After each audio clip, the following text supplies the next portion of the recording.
Nandito na naman ako sa malayo. Yan talaga. Sakripisyo para sa pamilya. Sige pa, bye na. Miss you all. Ingat kayo dyan palagi Love you. Bye-bye. Sa aking pag-alis,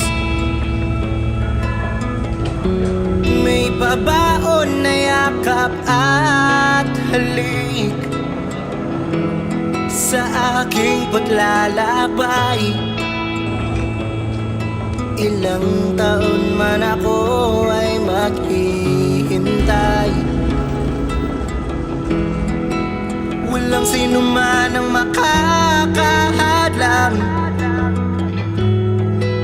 basta tayo'y nagmamahalan. May ba tayo? Kamusta ang bakasyon? Kamusta ang bakasyon sa Pinas? Ayun, worth it. Yung pagbalik mo, mabigat, mahirap. Yun nga, sabi ko sa kanina na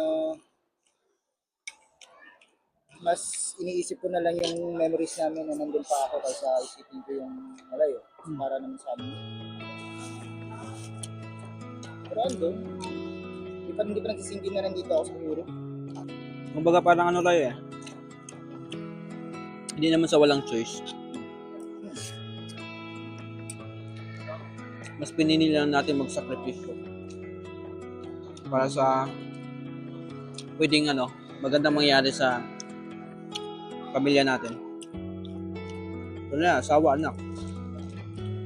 Saka hindi naman ito panghabang buhay. Temporary lang ito. Akala ko dati, pagiging OFW, pag-alis lang sa sariling bayan para kumita ng mas malaking pera. Pero habang tumatagal, doon ko pala maiintindihan lahat na hindi pala pera ang pinakamabigat na kapalit, kundi oras at distansya. Ikaw ang ningning sa gabing dumarating ang mga bituin.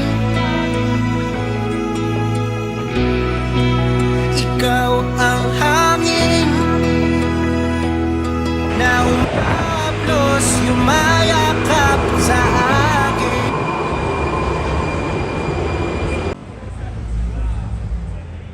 Dito na sa Europe, so sa akin is may hahambing ko sa isang bagay. Ano ba lagong dala-dala? Tulad nito. Kahit saan nakakarating, may laman minsan, ibig sabihin, may lakas ka. May time din na wala tong laman. Yun nga yun yung time na napapagod ka rin. Tubig, Yes. bote. So ang mga laman na yan yung nagsisilbing yung mga tubig, yung mga support system mo sa Pilipinas. Isipin mo, hindi lahat nauubusan. Isang bagay lang na yan. So dito inahambing ko sarili ko. Nawawalan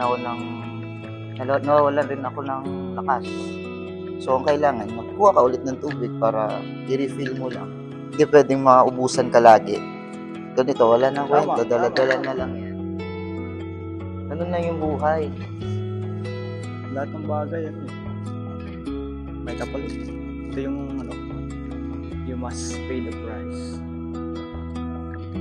Kalungkutan, katahimikan, pag-iisa, pangungulila. Yun yung yun yung presyo na bibiliin mo kung gusto mo may mabago sa buhay.